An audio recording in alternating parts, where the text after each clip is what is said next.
second workshop on the Uptown Jefferson specific plan. This is a steering committee of 3 of our boards and commissions. And so just to kind of get some of the business out of the way, I'll take roll call. Planning Commissioner Carey. Pat Kite is absent. Public Traffic Safety Commissioner Bob Hayden. Here. Gary Yeomans. Marine Services Commissioner Felicia Hogan. And Mike McCracken. Okay. So we'll start out the presentation. Katie Ennis, our project manager, will give an overview of where we're at in the process, and then we'll open it up to questions and hopefully be able to answer any questions you have and let you know about the process from here on out. So, Kate?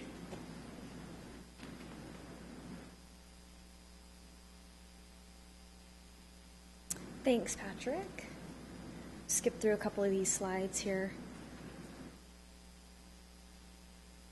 So jumping into the agenda for this evening, we have 7 items that we wanted to go over. We wanted to recap the information that was discussed and presented at the first steering committee meeting, just to bring everybody back up to speed and remind you what we talked about. I'm going to provide an overview of the draft district descriptions, an overview of the allowable draft land uses within the specific plan area, go ahead and discuss the draft building types and frontage types that we've identified, and then jump into the draft development standards. And then close the meeting with the overall project schedule and give you the future steering committee meeting dates. So just to recap, we had our very first steering committee meeting on July 16th. And this meeting, the purpose of these meetings basically are for us to, as we are developing sections of the specific plan, present the framework to all of you. And at this meeting, just to recap some background information, this is a map of the Jefferson specific plan area, and the area is located immediately north of Old Town, and it's bounded by Rancho California Road to the south, Interstate 15 to the east, Cherry Street to the north, and Diaz Road and Marietta Creek to the west. And the specific plan area is about 560 acres, and Marietta Creek bounds the specific plan area on the west side and will be maintained as permanent open space. Right now, the characteristics and kind of character of the area is primarily suburban. It's very auto-oriented, and it's primarily commercial and industrial development that we see out there. We don't have any existing residential or mixed use within this area to date. So just to give you a little bit of some background information on the specific plan process and where we've been in the past and where we're going in the future. Back in October of 2011, we held a 9-month visioning process with the public. We held 6 different visioning workshops asking the public basically what they want to see in the specific plan area. And we took all of their feedback and condensed it down into 8 recommendations. And we took those 8 recommendations to City Council a year ago in August of 2012. And at that meeting, the City Council authorized staff to start working on the specific plan for the area based upon those 8 recommendations. So since that time frame, we've been staff has been really busy working on the specific plan framework and the contents of the specific plan. And we're jumping back in. This is our second steering committee meeting, and we'll be having committee meetings from this date, hopefully ending in January 2014, and we'll have 6 meetings total. So after this meeting, we have 4 more to go. So just to recap the 8 visioning recommendations. Number 1, strengthen economic development. 2, expand the mix of uses. 3, define the districts and neighborhoods within the larger specific plan area. 4, improve transportation, mobility, connectivity, and circulation. 5, integrate open space and trails within the urban environment. Create updated and flexible development standards. 7, build and maintain a comprehensive utility infrastructure system. And 8, establish a unique district identity for the area. As far as the plan administration, we are intending that the future specific plan will allow for a greater flexibility in land uses and allow for a wider array of development options as a tool for people who want to develop their property. Some key concepts that we wanted you to keep in mind. The plan implementation will be market-driven, so as the economy makes sense for people to utilize a specific plan as a tool, they'll be able to go ahead and do so. Property owners within the area will not be required to change the use, buildings, or development on their property as a result of the specific plan, and new development or revitalization of properties will occur as property owners choose to pursue the changes.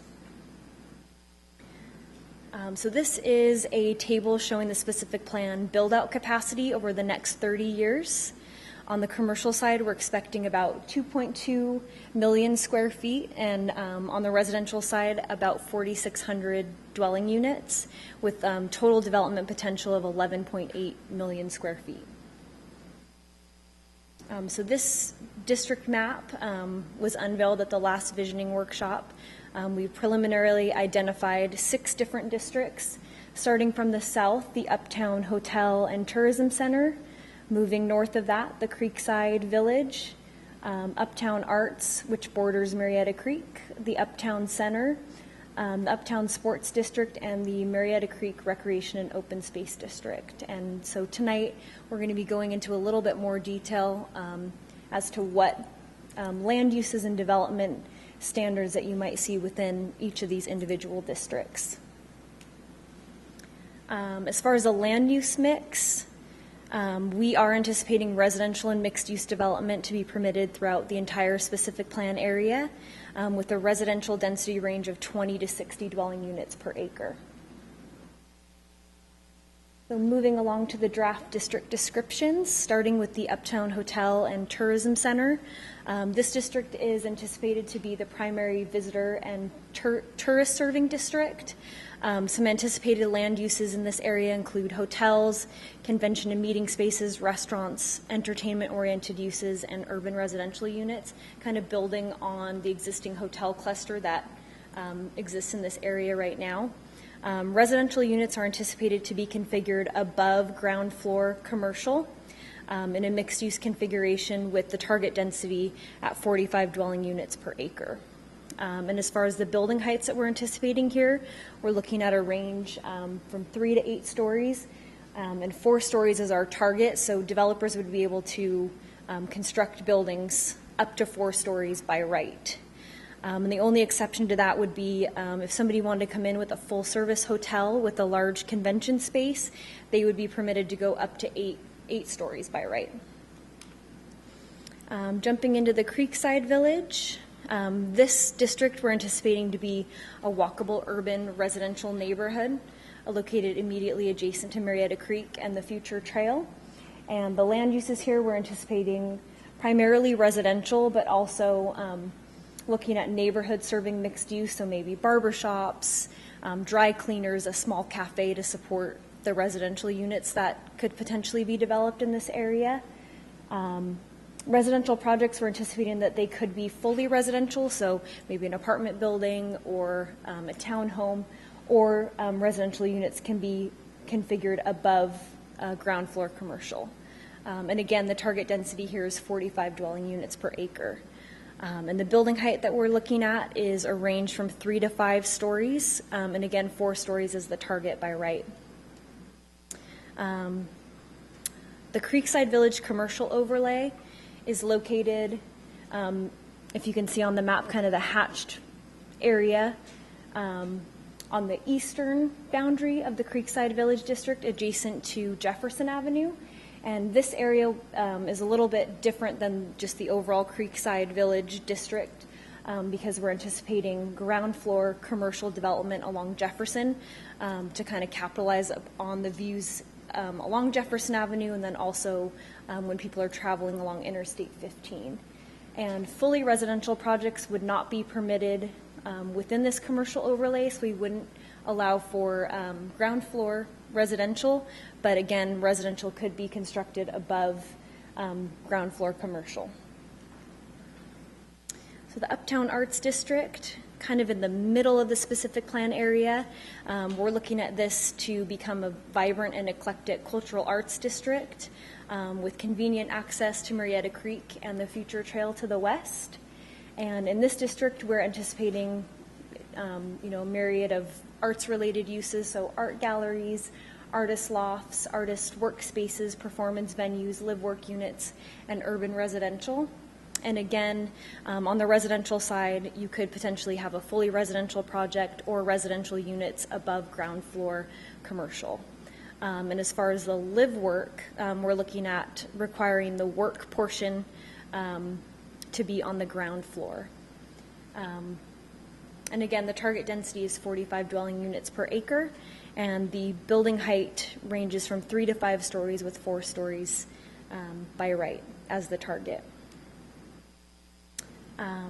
We have another overlay in the Uptown Arts District, the Wilder Hills Residential Overlay, which is located on the eastern border of the Uptown Arts District. And this area is intended to provide a unique residential neighborhood that's nestled between the local arts cluster to the west and Marietta Creek.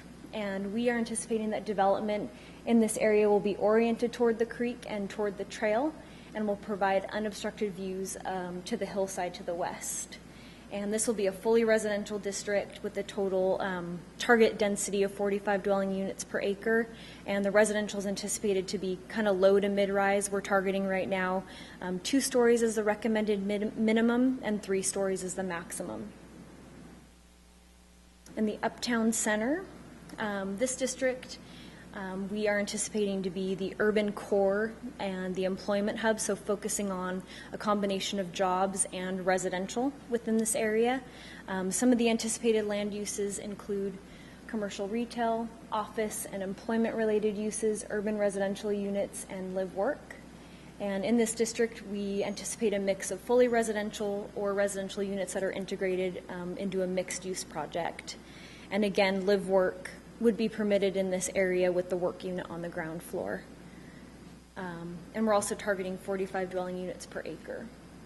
As far as the building height, looking at 3 to 8 stories is the range, and 5 stories is the target here. So a little bit taller building heights would be permitted here by right. And last but not least, our Uptown Sports District, located in the northern portion of the area. And this district we are anticipating will be mixed use, and that the uses will complement the nearby active passive recreation area that's located to the west of this district within the flood control owned detention basin. Flood control, hopefully, they have planned a passive active recreation park and trails in that large detention basin. Some anticipated land uses that we anticipate: hotels and guest serving facilities, commercial retail, urban residential, and office and employment uses. And residential projects in this area, we can have fully residential or, again, residential integrated with the commercial as a mixed-use project. The target density is 45 dwelling units per acre, and the building height range will be 3 to 6 stories with 4 stories as the target. And the Marietta Creek Recreation and Open Space District, as I mentioned before, is located on the western border of the specific plan area, and it includes that detention basin.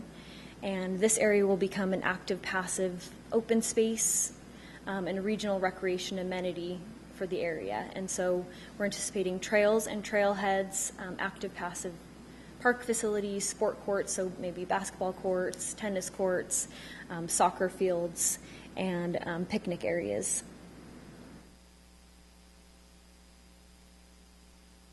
So we are looking at, for buildings that are constructed above the target height or target density, that these types of projects will be required to provide additional public improvements and amenities as a trade-off for allowing a developer to go up, for example, in the Uptown Center up to 8 stories.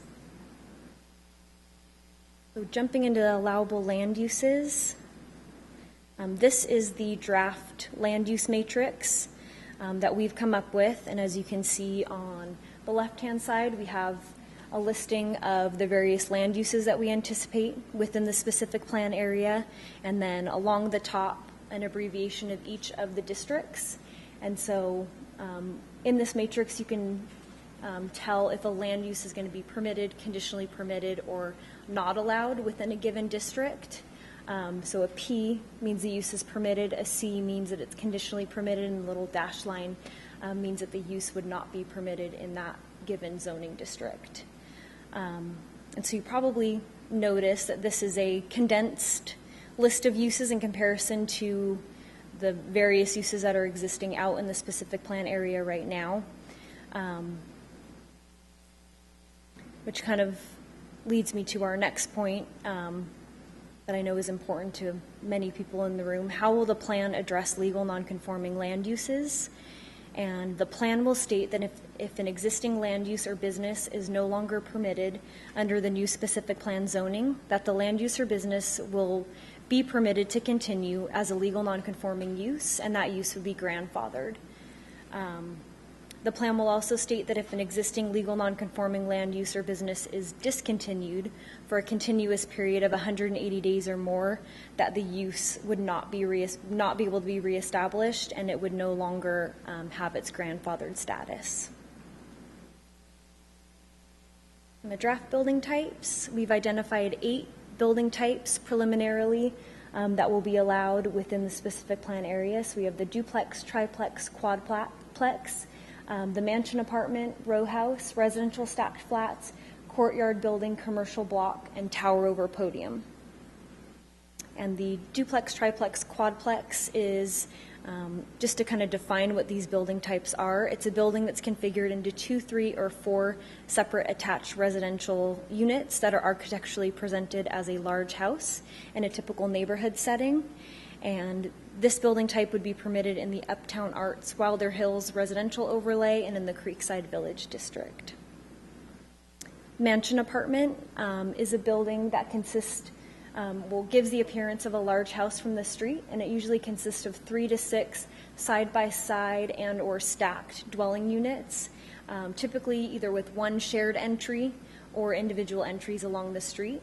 And mansion apartments could potentially be used for residential, or they can have ground floor office, retail, or a combination as permitted by the underlying zone. Next is the row house, and a row house is a building containing attached residential units that are connected by common walls, which you can see from the photos on the slide. And row houses are arranged side by side to give the appearance of a continuous stretch of residential facades along the street. And row houses are often placed on a site in a manner, pushed up to the street, and they allow for private rear yards and individual garages. And row houses will be permitted in the Uptown Arts, Wilder Hills residential overlay, and in the Creekside Village district. Residential stacked flats. These are buildings containing single floor or multi-floor dwelling units of similar configuration, either above or below, that are stacked. And residential stacked flats will be permitted in the Uptown Arts, Uptown Sports, Uptown Center, Uptown Arts, Wilder Hills residential overlay, and in the Creekside Village district. Live work buildings are an integrated residence and working space that are usually occupied or utilized by a single household that has been designated or structurally modified to accommodate a joint residential and work activity. And again, throughout the entire specific plan area, the work unit is going to be required to be on the first floor. And live work buildings will be permitted in the Uptown Center, Uptown Arts, Creekside Village, and Creekside Village commercial overlay zones. Courtyard building. A courtyard building is characterized by the configuration of a group of business suites or residential units that are arranged to share one or more common courtyards. And the shared courtyards are typically intended to be semi-public space that's an extension of the public realm. So if people are walking along on the sidewalk, they'd be able to enter into, these shared courtyard spaces. And the courtyard building is permitted to be in the Uptown Center, Uptown Arts, and Creekside Village. And this is the commercial block. And the commercial block is a building that's designed for occupancy by retail, service, or office uses on the ground floor, with the upper floors also configured for those same uses or for residential units. And the commercial block building can also potentially be designed as a liner building, which is shown on the sketch on the right-hand side, where the usable commercial space is pushed up to the street and it screens a parking structure. And the commercial block is permitted in the Uptown Center, Uptown Hotel and Tourism District, Uptown Sports, Uptown Arts, and Creekside Village Commercial Overlay Zone. And last but not least, the tower on a podium. And this building is configured around a central core or tower, with the first 3 to 5 floors expressed as a podium building. And these buildings, similar to the commercial block, can be designated for either retail, service, or office on the ground floors, with the upper floors configured for these same uses or for residential. So moving along to the draft frontage types. We have preliminarily identified 7 draft frontage types, which include the arcade, gallery, 2-story gallery, shop front, forecourt, stoop, and porch. And here's some photo examples of the different frontage types as they would look built on the ground. And these are some example sketches of the frontage types. And the frontage types are important because they are combined with the different building types that are allowed within each individual district, and they define the public realm. So the experience that the pedestrian has walking along the street, that experience is shaped largely by the frontage types. And so this is just a quick case study example where you can see combined, for example, a 3-story commercial block or rectangular block building that's combined with a 1-story gallery, a forecourt building here that's combined with a 1-story arcade and a 2-story gallery, and then a 3-story building form where the 4th floor is stepped back, combined with the 2-story arcade frontage type. And as you can see, the buildings are pushed up along a build-to line, which I'll get into in a little bit more detail. And the frontage types really define the public realm and the experience that people would have walking along the street. So moving along to the development standards. Just to remind everybody, I know we talked about this during the first steering committee meeting, but wanted to remind everybody again that the specific plan is intended to be a form-based code. And form-based codes are unique because they foster predictable built results and a high-quality public realm by emphasizing the physical form of buildings rather than focusing on the strict separation of land use. And form-based codes address the relationship between the building facade and the public realm, which is what we saw on the previous slide. They address the form and mass of buildings in relation to one another and the scale and types of streets and blocks. And they also provide regulations and standards in both words, but they also use drawn diagrams to clearly exhibit what it is that we want to see. So this is an example sketch of the type of development that we could potentially see within the specific plan area. You'll probably notice it's much more urban, a lot taller than the existing development that is out in the area right now. And we are, as part of the form-based code, going to be implementing a build-to line, which you can see on the sketch is this red dotted line. And the build-to line, buildings will be required to be placed on that build-to line.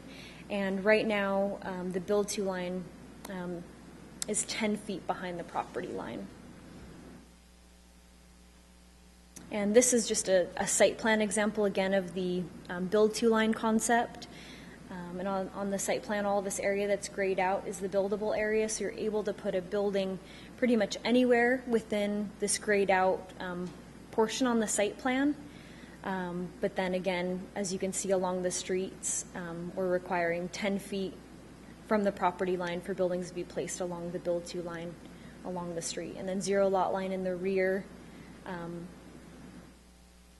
a 5-foot setback adjacent to an alley, and then 0 lot line where no alley exists. So moving along to the project schedule and the future steering committee meetings. As I mentioned before, this is the second steering committee meeting that we've held. We have 4 more to go, and the steering committee meetings will be held from now until December of 2013. And then we're hoping to package up and have a draft of the specific plan and the program EIR that's being prepared in late December of 2013, and taking both of those documents to Planning Commission, hopefully in early January 2014, and then to City Council for approval of the document and certification of the EIR in late January of 2014. And so this shows the remaining steering committees that we have. Our next meeting will be on September 19th, and we'll be talking in a little bit more detail about streets in the public realm. We'll have another meeting in October to talk about mobility, circulation, and congestion management. In November, talking in a little bit more detail about the plan administration and sign standards. And then in December, talking about infrastructure, CIP, and plan financing. And as I mentioned before, hopefully having everything ready to go in January 2014 with the final specific plan and approval and certification of the EIR at City Council. And before I close, just wanted to mention this project does have a project website, and you can access that website at www.envisionjefferson.org.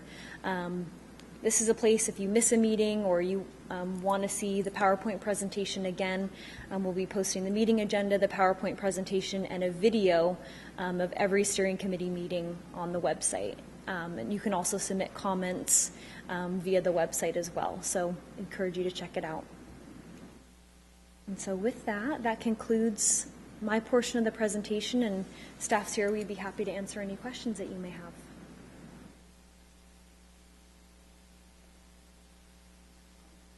Walk me through, either myself or my business partner attended every meeting, and one area that I'm still uncomfortable with, maybe because I don't understand it fully, is let's just say you have a multi-tenant building and there's usage in there, and that usage is not in the proposed matrix. Mm-hmm. And you lose that tenant. Set aside the fact that maybe you've got an economic thing going on in the economy, doesn't support great transference of space. But so you do not fill that space with this usage that you had in there, which was your main desire.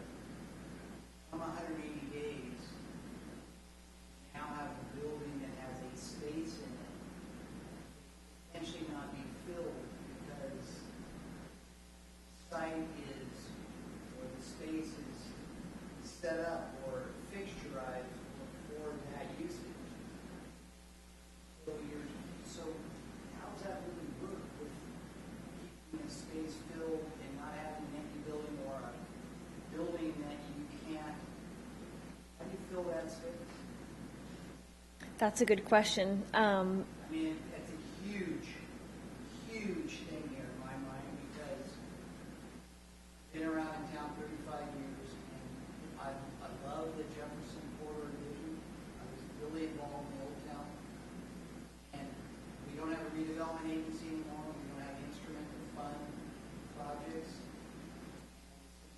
Developers or owners to convert or inject capital into the building. And so now, getting a lift off, or even getting to a place where the market can absorb, might be 10, 15, 20 years from now.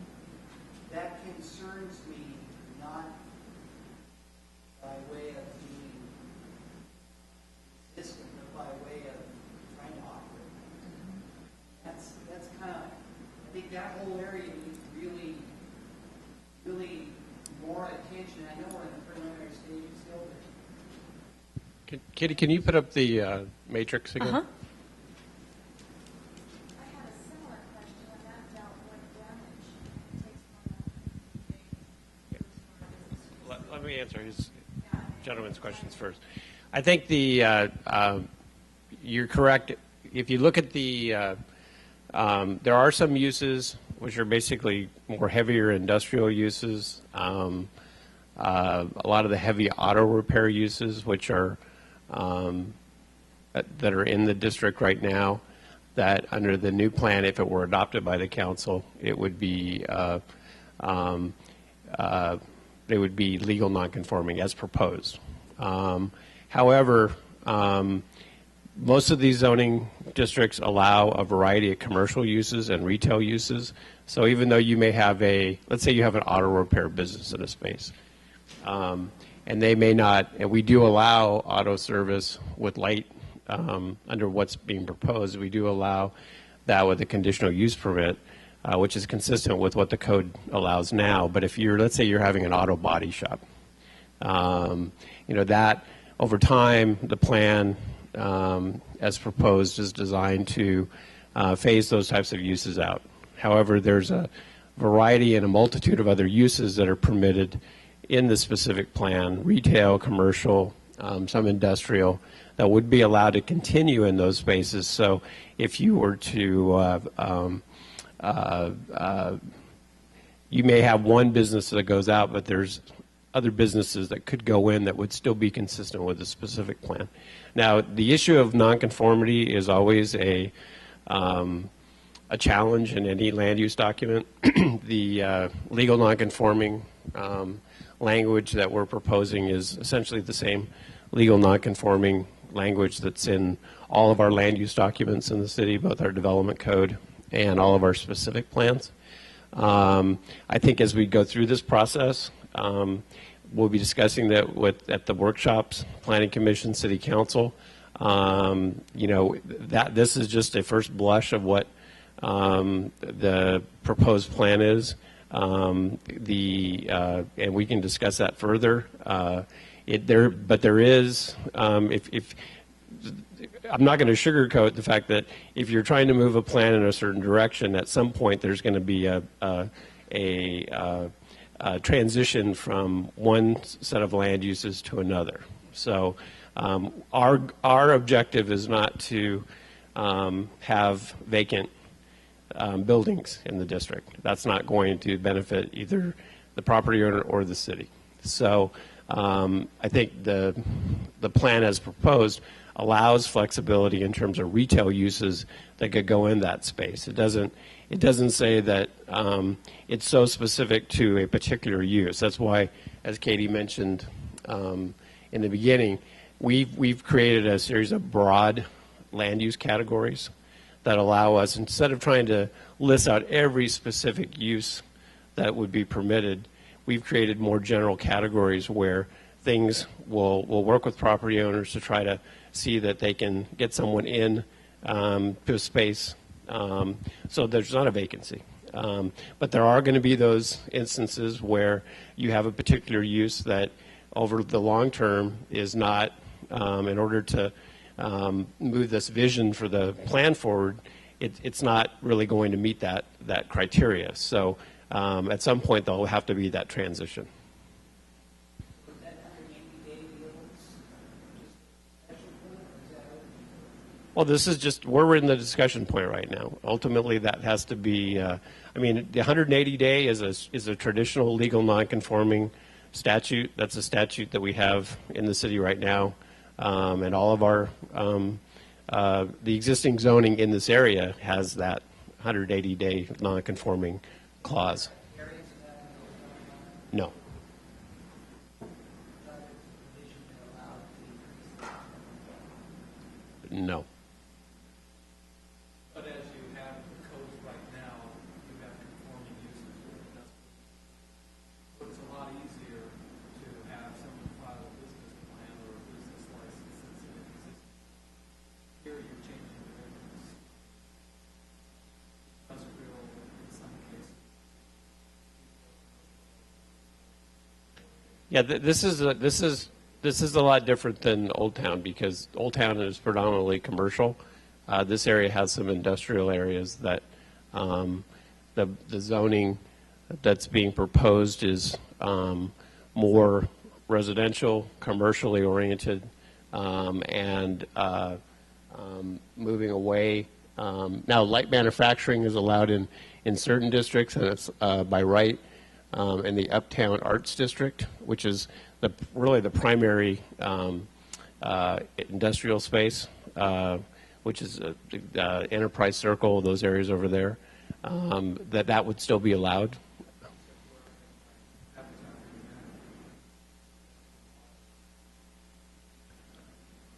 Wilder Hills, yes. Uh-huh. I just think I agree with you. But Habitat for Humanity, that, A little liberal in your 180-day period.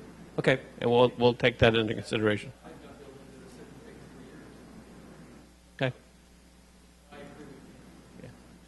Now, the issue of damage to buildings, if there's a fire or some kind of natural disaster, that's a whole nother set of regulations. As long as they are pursuing repair and they have the valid permits that they need to do that, as long as it takes them and they, you can get a building permit up to a year and a half.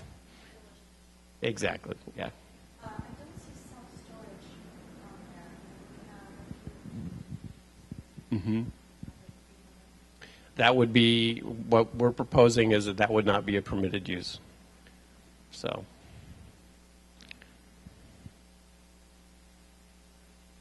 That's part of the meeting, is to get feedback.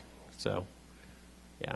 I mean, I think our feeling as part of the visioning workshop is that, the long-term economic value of properties in that area warrant that those properties that's probably not the highest and best use of that property. That does that mean that storage facility can't stay there for 20, 50 years? Of course they can, as long as they, just new ones can't be added. But the goal is that, yeah. As again, if you have a legal non-conforming use, and there, unless the building is destroyed, it is basically over, I think it's over 50% of the, then essentially you have to convert to the, but basically if you're dealing with a lot of those buildings, a foundation in many cases is 50% of the value of a property. So, the goal is that over time, property values will rise, where someone who owns a facility like a mini storage will see that, hey, I can build a mixed-use commercial project or residential and realize, a much greater return on investment than a storage facility. And part of the reason is many of the storage facilities in that area are really kind of off the beaten path, so they don't have a lot of visibility. So they're not, they don't need that visibility to be successful. But if they were able to build a multifamily residential project of 45 units to the acre, over time, they may see that that's probably economically more viable for them than what's there right now.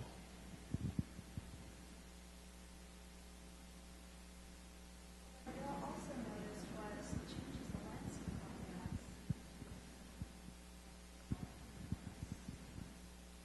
that. How so? I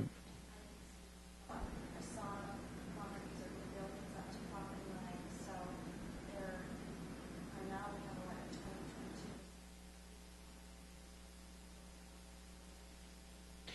Yeah, we're creating the purpose of the plan is to create a more urban environment, similar to what you see in Old Town, where the public realm is defined by the street. So you have buildings that are moved to the sidewalk.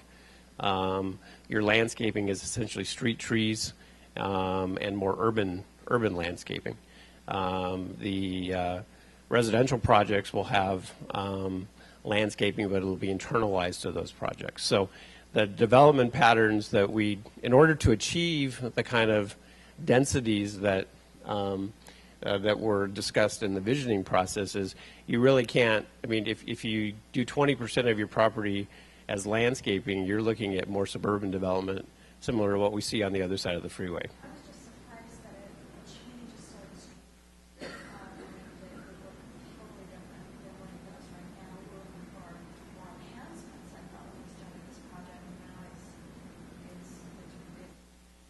Well, actually, with the exception of Jefferson, there's not a lot of landscaping in the Jefferson corridor. I mean, you have properties, some of the older properties that were developed, which is a lot of it, which was developed prior to the city's incorporation. Other than strips of landscaping along the street, the properties are pretty much devoid of any landscaping. I think when I was on the initial projections, there was blocks, there was street side landscaping. Oh, and that's still planned, yeah. Mm-hmm.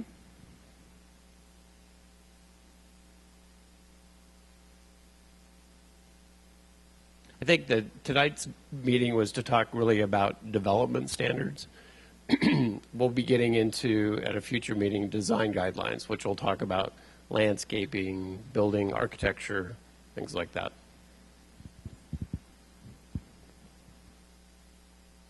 Has there been any thought given to building guidelines related to noise?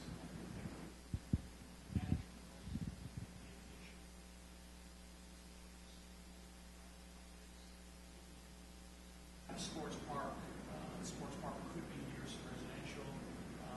We have entertainment that's right next to residential, right below residential. And I think it would be a desire to have, residential be successful, that the residents are rather quiet. So I don't know if there's any influence that can be made towards standards, building standards relating to. Well, again, what came out of the visioning process last year was the creation of a more urban environment similar to what you see in Old Town.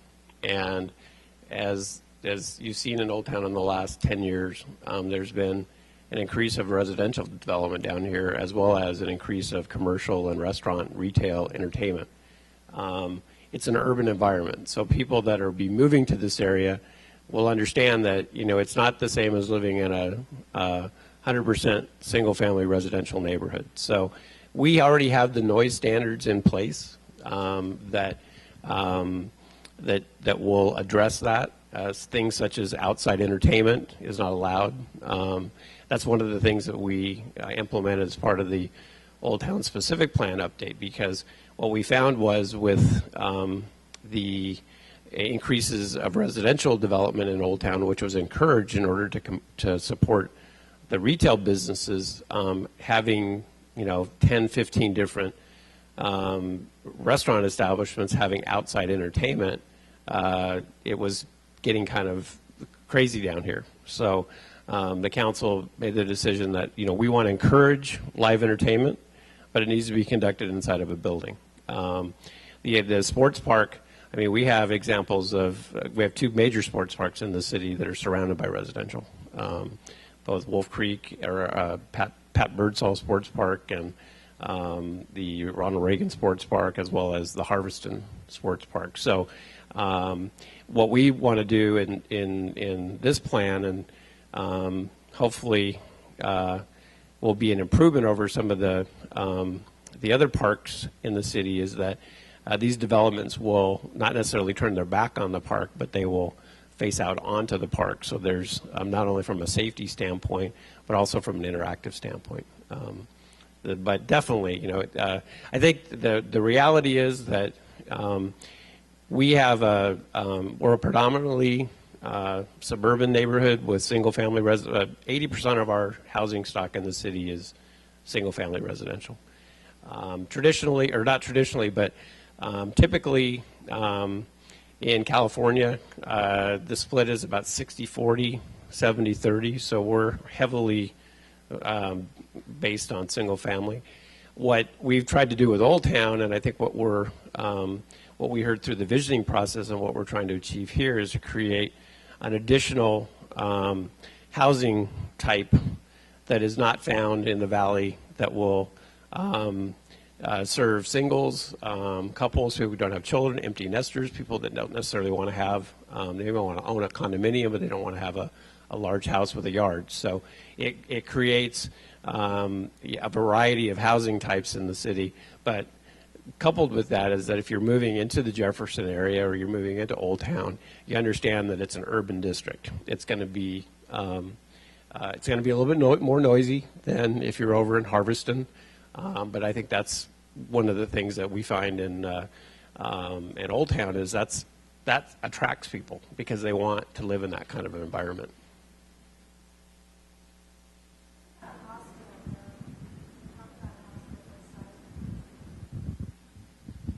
Well, a hospital would be a permitted use. This is not a proposal for a hospital. It just says that if someone were to want to build a hospital in the Jefferson area, that would be a permitted use. That the size is going to be driven by the market.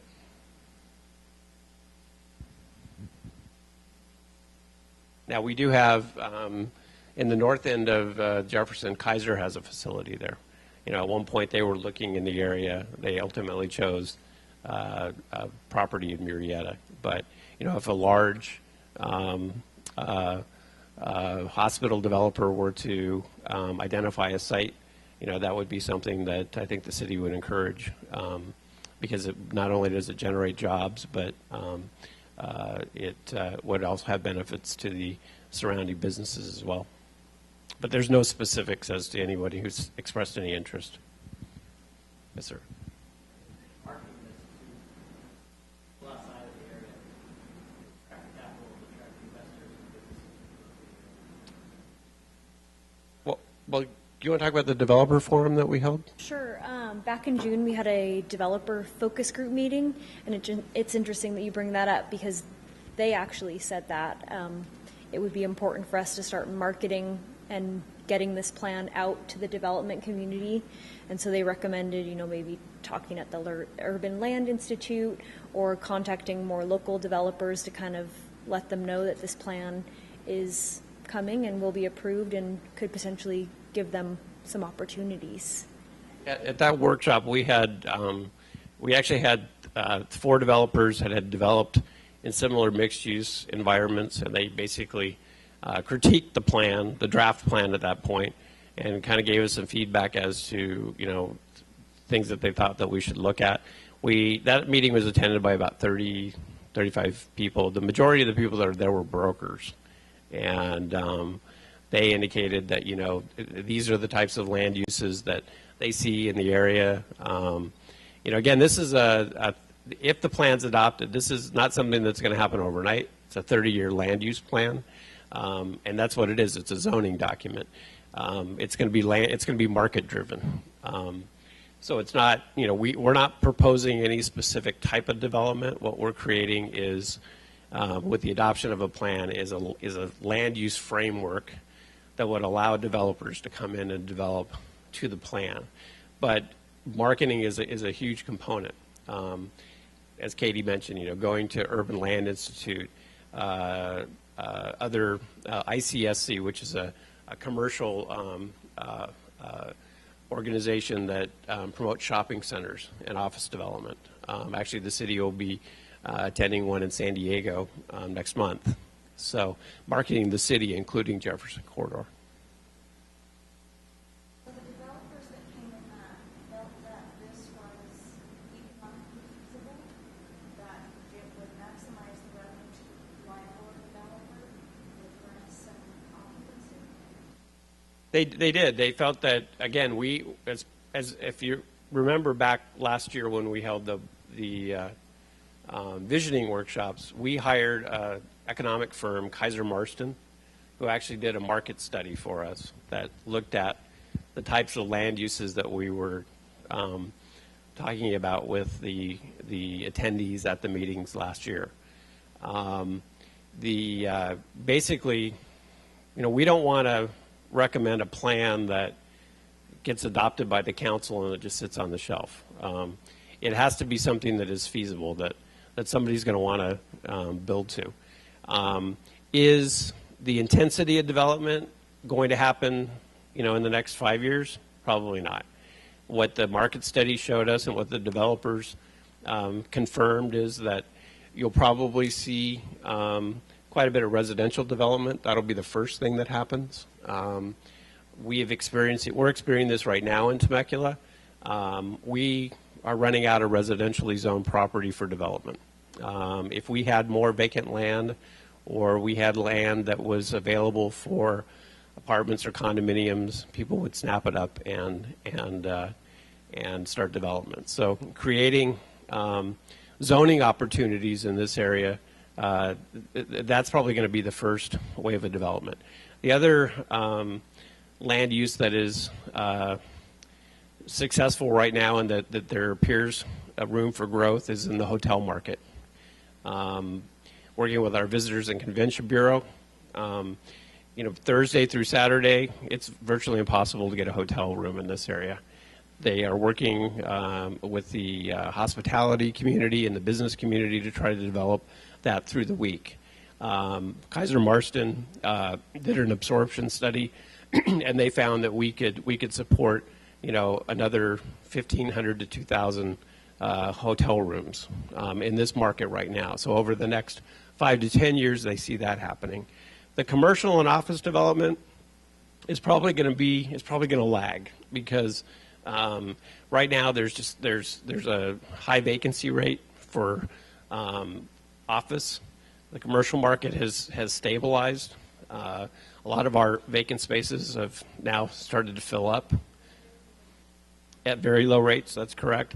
So that's probably going to be the last wave of development that occurs. But again, this plan is a land use document, so it's designed to be in place for a 30-year period. There'll be tweaks along the way. If the council adopts the plan, I would envision, much like most of our plans, like Old Town, every 5 to 7 years, we'll come back and do a comprehensive update to make sure that we're being responsive to the development community and to the property owners and to the residents that live in the area. So it's an evolutionary process, and we'll be. But again, we don't want to adopt a plan that basically will just sit on the shelf. That's not our goal.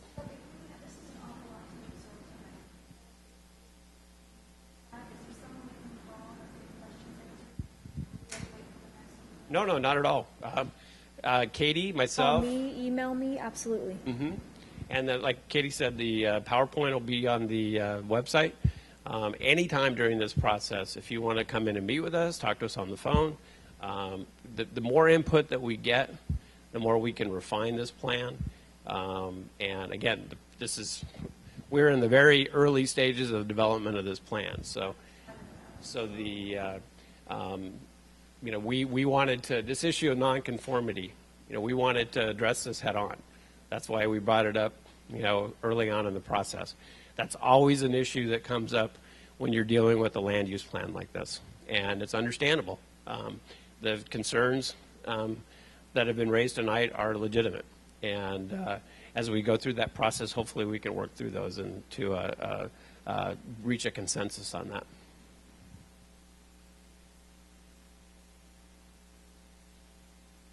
The city does own the land at the sports park. That's actually flood control owns that large piece of land. Yes. Yes. The sports park is that city land or is that? That's flood control as well. Mm-hmm. But as part of the Marietta Creek Restoration Project, Phase 3 of that project includes improvements to that detention basin. So some kind of park and recreation facility is on the books for them to plan and construct that. So that would still be under flood control's plan? Yes. Flood control's. Yes. The flood control would own the underlying property. The park itself would be operated either by the county or the city. And there's many examples of that, of sports parks being developed in flood basins. Probably the best example is the Sepulveda Basin in Los Angeles. Huge soccer fields. Actually, the Rancho Water detention ponds, which are at the end of Diaz, for years that was a large soccer field, and then that's designed to flood as well. This area will will not flood out every year. It's designed to handle the 100-year flood. But basically the only improvements that you have in there are grass and very hardy lights and other things that basically can stand to be in 3 or 4 feet of water. So. Is there specific plans for that land then? I mean, would the city be the one proposing what goes on exactly? It'll be there's a joint powers authority between the city of Temecula, Murrieta, and Wildemar, and Riverside County Flood Control District, and the Army Corps of Engineers. That would be done. So that's probably 5 to 10, 12, 15 years off. Probably around there. Yeah. Well, the Murrieta Creek improvements are not that far off. The actual park itself is probably 5 to 10 years off. But there's a huge demand for that kind of facility right now because our existing parks are just at maximum capacity and even more. So if the need for that is huge.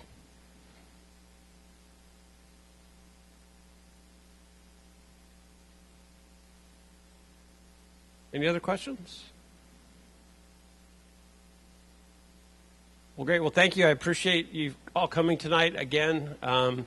Please visit the website. It's www.envisionjefferson.org.